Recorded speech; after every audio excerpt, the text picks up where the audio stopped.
up. I've been playing baseball since I was 5 years old, and that's all I've ever done.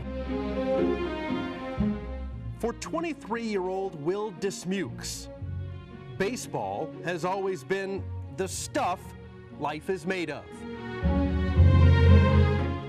The pitcher's mound is like a second home, and the Faulkner University senior has had a tremendous amount of success.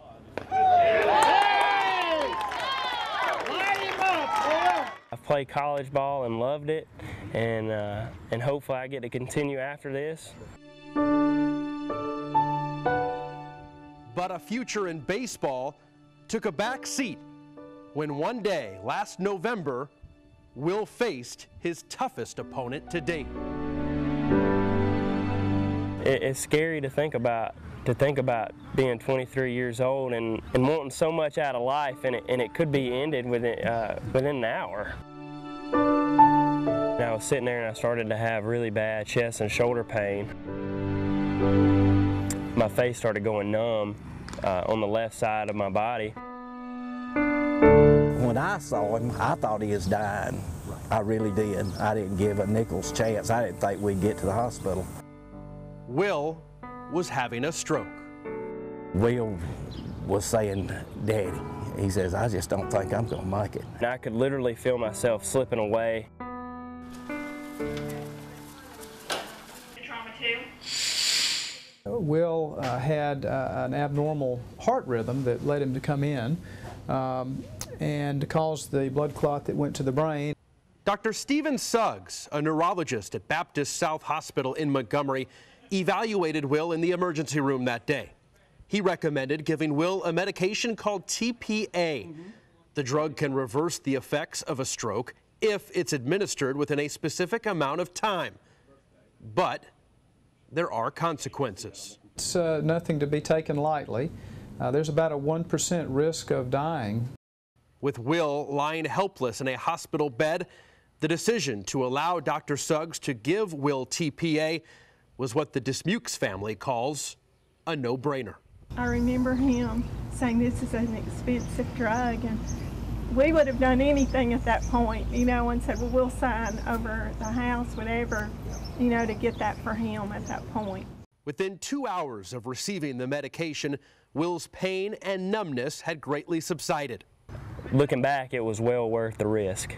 Had I gone to sleep, most likely I never would have woke up. And if it would have passed through my brain and circulated through my body and made it to my lungs, there would have been nothing. I just would have died. People say there aren't miracles, but I feel like I'm a miracle, and I thank the Lord every day. One doctor told Will he would never play baseball again. But in January, just 2 months after the stroke, he was back at it.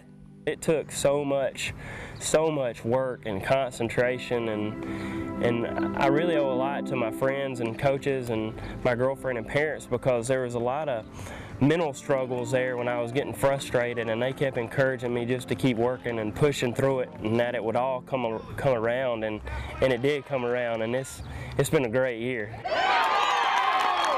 Will's stats are impressive. 11-2, 2.17 ERA, 5 complete games, 98 strikeouts. It's really a miracle, because we were just glad he was out there pitching, and whatever he did would have been good enough.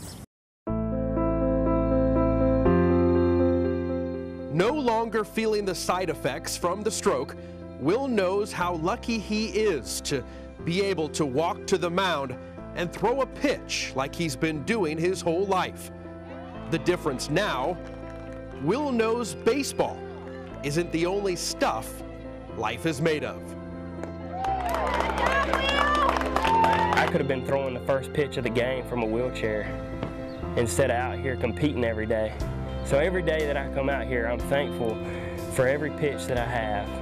I realize how important family and friends were, and baseball is something for me to come out and enjoy every day, not just the only thing there is in life.